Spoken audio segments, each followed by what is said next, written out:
Good morning students. हमने समास chapter start किया हुआ है और उसमें हमने इसके 4 भेद कर लिए थे। 5वां बहुव्रीहि समास। बहुव्रीहि समास में क्या होता है, तीसरा अर्थ प्रदान होता है। इसके दोनों पदों को मिलाकर जो शब्द बनता है उसका एक तीसरा अर्थ निकलता है, वो प्रधान होता है। कल भी मैंने आपको बहुव्रीहि समास का बता दिया था, एक बार दोबारा से बता रही हूँ। षडानन, षड आननों का समूह, तब तो ये है द्विगु समास। षड है आनन जो, तब है ये कर्मधारय समास। षड है आनन जिसके, कार्तिकेय, तो क्या है ये बहुव्रीहि समास। ब्रैकेट में कार्तिकेय नहीं लिखेंगे तब तक ये आपका आंसर कंप्लीट नहीं होगा। कमल नैनी, कमल के समान नैन है जिसके, ब्रैकेट में सुंदर स्त्री, तो ये तीसरा अर्थ देना जरूरी है। बहुव्रीहि समास में क्या होता है, तीसरा अर्थ प्रधान होता है।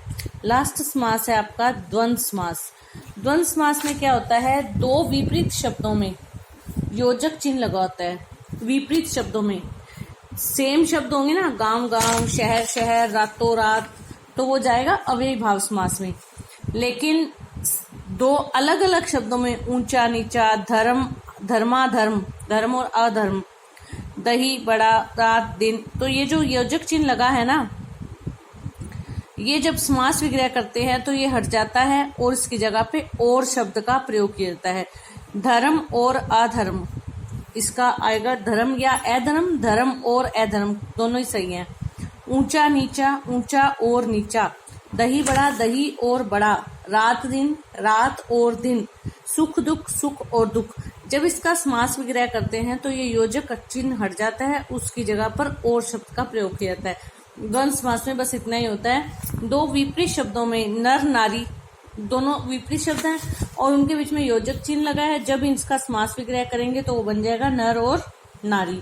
तो इस तरह से ये आपके समास के 6 भेद थे, वो कंप्लीट हो गए। अब इसमें है कर्मधारय और बहुव्रीहि समास में अंतर।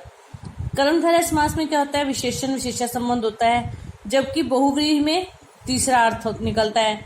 जैसे महात्मा का महान है जो आत्मा, विशेषण विशेषण संबंध हो गया। लेकिन जो बहुव्रीहि में चरण कमल, कमल के समान चरण, ये भी कर्मधारय समास हो गया, उपमेय उपमान संबंध।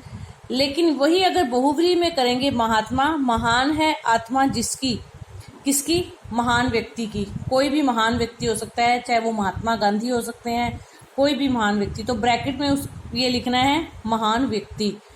चरण कमल, कमल के समान है चरण जिसके, अर्थात भगवान, या अर्थात श्री कृष्ण, अर्थात श्री विष्णु, अर्थात भगवान। बहुव्रीहि समास। कर्मधारय और बहुव्रीहि समास की भांति ही द्विगु समास में भी कई बार भ्रमित करता है। जैसे दशानन शब्द को कर्मधारय समास भी मान सकते हैं, बहुव्रीहि भी और द्विगु भी। आइए जाने कैसे। देखो, 10 आनन, विशेषण विशेषण संबंध हो गया ना, 10 है आनन जो, तो कर्मधारय समास। 10 है आनंद जिसके, अर्थात रावण, तो बहुव्रीहि समास। 10 आननों का समूह, तो द्विगु समास। तो ये बात मैंने पहले ही आपको बोली है। कुछ शब्द ऐसे हैं जो तीनों में आते हैं, जैसे नीलकंठ, नीला है जो कंठ, वो कर्मधारय समास में आएगा। नीलकंठ, नीला है कंठ जिसका, अर्थात शिव, तो वो बहुव्रीहि समास में आएगा। तो बहुत सारे शब्द हैं जो इन दोनों में रिपीट होते हैं, लेकिन आप जो समास विग्रह करोगे उसी समास का नाम लिखोगे। अगर आपने लिखा त्रिनेत्र, 3 नेत्रों का समूह, द्विगु समास। अगर आपने लिखा 3 है नेत्र जो, तो कर्मधारय समास। अगर आपने लिखा 3 है नेत्र जिसके, अर्थात शिव, तो बहुव्रीहि समास। जो समास विग्रह करोगे उसी समास का नाम लिखना है, अदरवाइज वो गलत हो जाएगा। अब इसका बुक वर्क, समास किसे कहते हैं, उदाहरण से समझाइए। शब्द 2 या 2 से अधिक शब्दों के मेल से जब नया शब्द बनाया जाता है, अर्थात शब्दों को संक्षिप्तीकरण करना, समास कहलाता है। जैसे रसोई घर, रसोई के लिए घर। तत्पुरुष समास को परिभाषित करते हुए इसके भेदों को बताइए। तत्पुरुष समास में पूर्व पद की बजाय उत्तर पद प्रधान होता है और पूर्व पद गौण होता है। और इसके जो 6 भेद हैं कारक के आधार पर, करण तत्पुरुष, कर्म तत्पुरुष, अपादान तत्पुरुष, संबंध तत्पुरुष वो लिखने हैं। कर्मधारय और बहुव्रीहि समास में 100 उदाहरण अंतर स्पष्ट कीजिए। ये मैं आपको लिख के ना क्लिक भेज दूंगी इसकी, ठीक है। कर्मधारय और बहुव्रीहि का अंतर अभी आपको बताया ना, उसमें विशेषण विशेषण संबंध होता है, जबकि बहुव्रीहि में तीसरा अर्थ प्रधान होता है। अब ये शब्द समूह दिया है और आपको इसके समास पद और समास का नाम बताना है।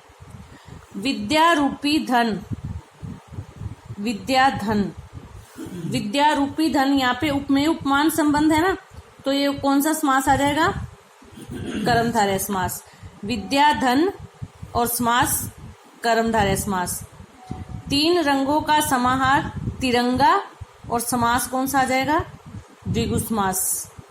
सत्य के लिए आग्रह, सत्याग्रह, और समास कौन सा आ जाएगा? तत्पुरुष, संप्रदान तत्पुरुष। पीत है अंबर जिसके, पीतांबर,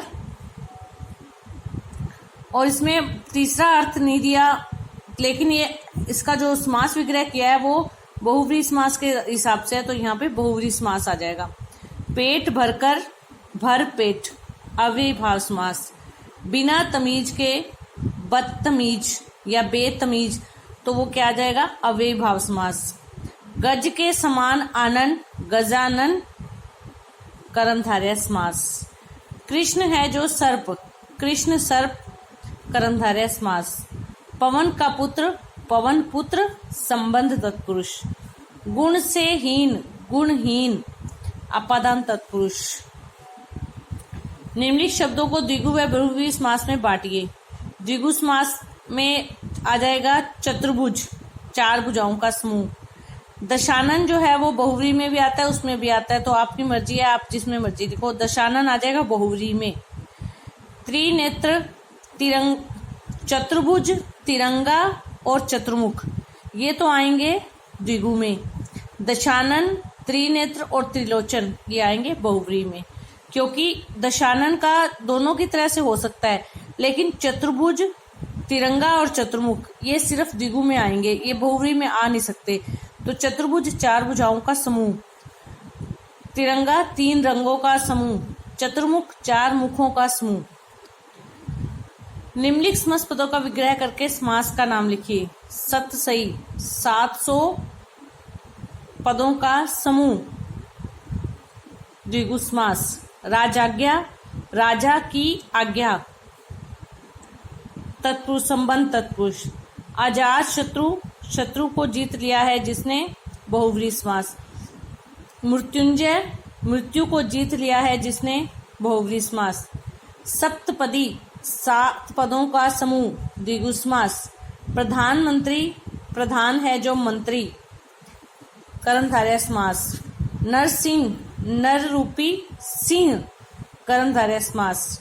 शोकाकुल, शोक से आकुल, करण तत्पुरुष। गगनचुंबी, गगन को चूमने वाली, कर्ता ने कर्म को, करण तत्पुरुष। प्रदूषण रहित, प्रदूषण से रहित, अपादान तत्पुरुष। तो ये मैं फिल करके आपको इसकी क्लिक भेज दूंगी। आज हमारा समास चैप्टर कंप्लीट हो गया। कल हम संज्ञा नेक्स्ट डे हम संज्ञा चैप्टर स्टार्ट करेंगे। Thank you.